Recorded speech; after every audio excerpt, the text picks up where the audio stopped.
வணக்கம் Rudra TV channel நேர்களே, நான் உங்கள் அன்பான சயின்டிபிக் வேதிக் அஸ்ட்ராலஜர் அஸ்ட்ரோ ரெட்டி பேசுகிறேன். நல்லது நினைப்போம், நல்லதே நடக்கும். தொடர்ந்து நம்மளோட வீடியோஸ்லாம் நீங்க பார்த்துட்டு இருப்பீங்க நம்புறேன். எந்தவித மூட நம்பிக்கைக்குள்ள போகாமல் அறிவியல் சார்ந்த ஜோதிட கருத்துக்களாக பார்த்து கொண்டிருக்கிறோம். சயின்டிபிக் வேதிக் அஸ்ட்ராலஜி முறையில பார்த்து கொண்டிருக்கிறோம். அதாவது இந்த ஒளி தத்துவம் எப்படி நம்மளுடைய வாழ்க்கையில நல்ல கர்மாவாகவும் தீய கர்மாவாகவும் செயல்பட்டு நம்மளோட வாழ்க்கையில இன்ப துன்பங்களை கொடுக்குதுங்கிறத நம்ம பார்த்துட்டு இருக்கோம். அதாவது நம்ம நல்ல காலம் அனுபவிக்கும் பொழுது நம்ம ஒரு நல்ல கர்மாவை கழிக்கிறோம்ங்கிறதா உண்மை. இதே கொஞ்சம் சங்கடங்களும் பிரச்சனைகளோட நம்ம வாழ்ந்து கொண்டிருக்கிறோம் அப்படிங்கிறப்ப நம்ம ஒரு தீய கர்மாவை கழித்து கொண்டிருக்கிறோங்கிறதா உண்மை.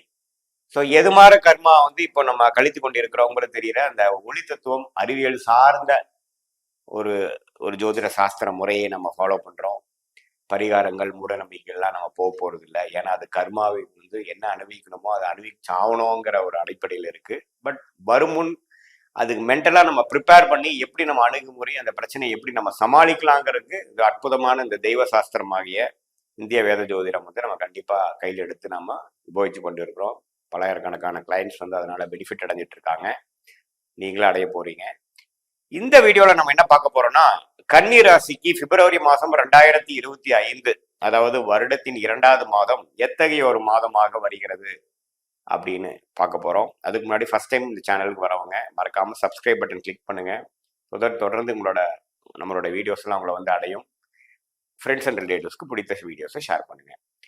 இப்போ பாத்தீங்கன்னா பிப்ரவரி மாதம் 2025 கன்னி ராசிக்கு எப்படி இருக்கும் போதுன்னு பார்க்கும் பொழுது, ஆண்டு கிரகம் என்று சொல்லப்படுகிற குரு, ராகு, கேது, சனி அப்படிங்கிற ஒரு கிரகங்கள் எந்த ஒரு மாற்றமும் பெயர்ச்சியும் இடமாற்றமும் பெறாத ஒரு மாதமாக தான் பிப்ரவரி மாதம் இருக்கிறது. ராகு 7ஆம் இடத்துல நீடித்திருக்கிறார். கேது ராசிக்குள்ளேயே கன்னி ராசிக்குள்ளேயே நீடித்திருக்கிறார்.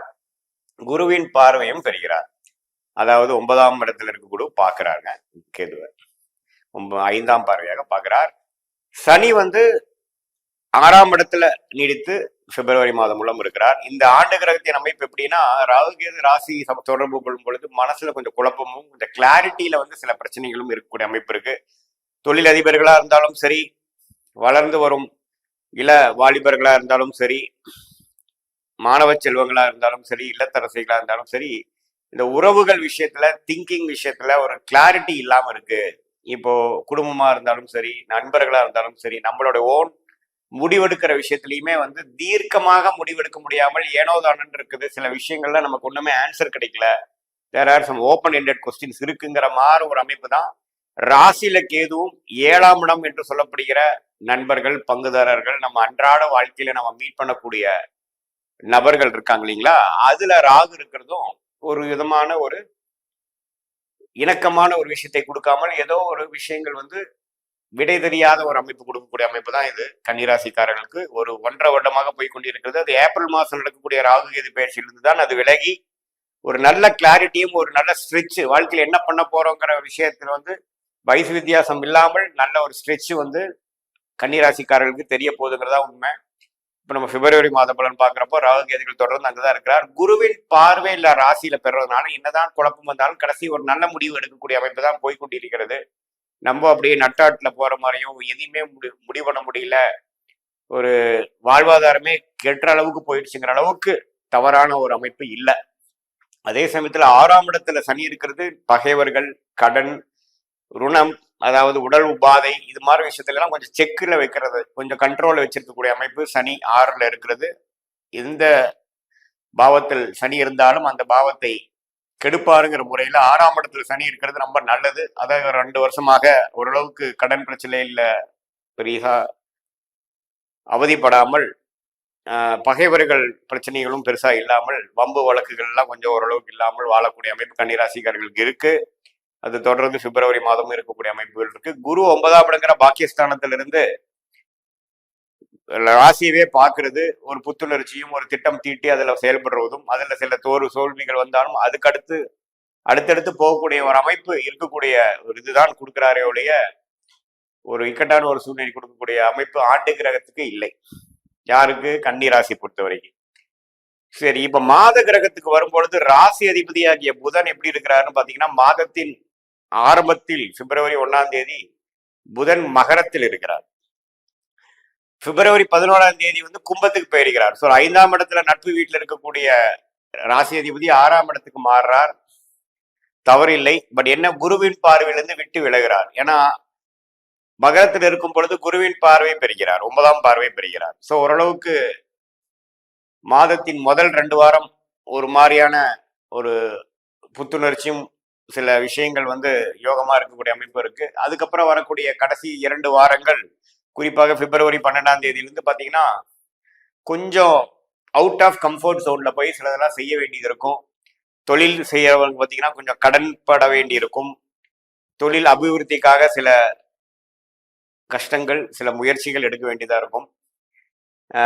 வெளிநாடு வெளி மாநிலத்தை டிராவலிங் பண்ணக்கூடிய அமைப்பு வந்து கொஞ்சம் அலைச்சல்களையும் பிரச்சனையும் கொடுக்கலாம், விரயங்களை கொடுக்கலாம், சுப செலவுகள் வரக்கூடிய அமைப்புகள் எல்லாம் உண்டு. ஸோ மாதத்தின் 2 வாரம், முதல் 2 வாரம் ஓரளவுக்கு பிரச்சனை இல்லாத ஒரு அமைப்பும், கடைசி 2 வாரத்தை கொஞ்சம் கவனமாக இருக்கக்கூடிய அமைப்பு இருக்கு. சூரியனும் பாத்தீங்கன்னா பிப்ரவரி 13ஆம் தேதி மகரத்தில் இருக்கக்கூடிய சூரியன் தை மாசம் முடிந்து அடுத்து வரக்கூடிய மாதத்துக்கு வந்து இடம்பெயரும் பொழுது கும்பத்துக்கு போகிறார். மாசி மாசத்தில் கும்பத்துக்கு போய் 12ஆம் வீடு என்று சொல்லப்படுகிற சிம்மத்தை பார்க்கிறார். அவரும் சுப விரயங்கள், வெளிநாடு வெளிமாநிலம் தொடர்புகள், இது மாதிரி சில செய்ய வேண்டிய செலவுகள், அது மாதிரி சில விஷயங்கள்லாம் கண்டிப்பா கொஞ்சம் அதிகமா கொடுக்கக்கூடிய அமைப்பு தான் இருக்கிறது சூரியனாலையும். ஏன்னா 12ஆம் வீடு அதிபதியே 12ஆம் கனெக்ட் ஆகும் பொழுது இருக்கு. தகப்பனாருக்காக சில செலவு பண்றது, கவர்மெண்ட் ரிலேட்டடான விஷயத்துக்காக சிலது வந்து நம்ம பே பண்றது, அது மாதிரி விஷயங்கள்லாம் கொஞ்சம் உண்டு. அதே சமயத்துல சுக்கிரன்கிற ராஜயோகாதிபதி 7ஆம் இடத்திலே உச்சம் பெற்று இந்த மாதம் முழுசும் இருக்கிறது நல்ல விஷயம். இருந்தாலும் ராகுங்கிற ஒரு இருள் கிரகத்தோட பிடியில இருக்கிறாருங்கிறது நம்ம தெரிஞ்சுக்கணும். ராகு திசை நடக்கக்கூடிய கன்னிராசிக்காரர்களுக்கு நல்ல யோகம் இருக்கும். ஏன்னா ராகுவே ராஜயோகாதிபதியோட சம்மதம் பட்டிருக்கிறார். இப்போ ராகு திசை நடக்கிறவங்களுக்கு, ராகு புக்தி நடக்கிறவங்களுக்கு, ராகு அந்தரம் நடக்கிறவங்களுக்கு, ராகு அவங்க ஜாதகத்துல நல்லா இருக்கிற கன்னிராசிக்காரர்களுக்கு நல்ல யோகங்கள் உண்டு. என்னதான் இருந்தாலும் ராஜயோகாதிபதி ராகுவோட சம்மந்தப்படும் பொழுது பெண்கள் விஷயம், நகை ஆபரணங்கள், ஆர்னமெண்ட்ஸ், லக்ஸுரி ஐட்டம்ஸ், இதுல எல்லாம் பாத்தீங்கன்னா கொஞ்சம் கவனமா இருக்கணும்.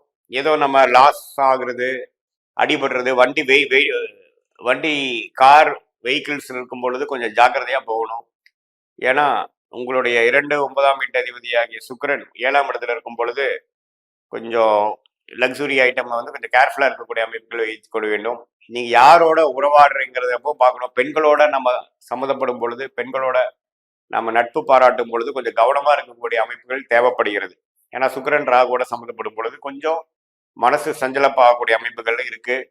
நட்பு முறையில பழகிறவங்களுக்கு காதல் வரக்கூடிய அமைப்புகளும் கன்னிராசிக்காரர்கள் கொண்டு 7ஆம் இடத்துல சுக்கிரன் இருக்கிறதுனால காதல் திருமணமும் கையேறி பெற்றோர்களின் சம்மதம் பெற்று வரக்கூடிய அமைப்புகளும் உண்டு இந்த மாதத்தில். அதை நீங்க தெரிஞ்சுக்கணும். அதே சமயத்துல செவ்வாய் 10ஆம் இடத்துல இருக்கிறது பாத்தீங்கன்னா புதிய தொழில் முயற்சி. கடந்த ஒரு 3 மாசமாவே செவ்வாய் வக்கரத்துல 10ஆம் இடத்துல இருக்கும் பொழுது புது தொழில் முயற்சி, சில விஷயம் பண்ணணுங்கிற ஒரு அமைப்பு, ஒரு துடிப்பாக செயல்படக்கூடிய அமைப்பு வந்து வயசு வித்தியாசம் இல்லாம கொடுக்கக்கூடிய அமைப்பு இருக்கு.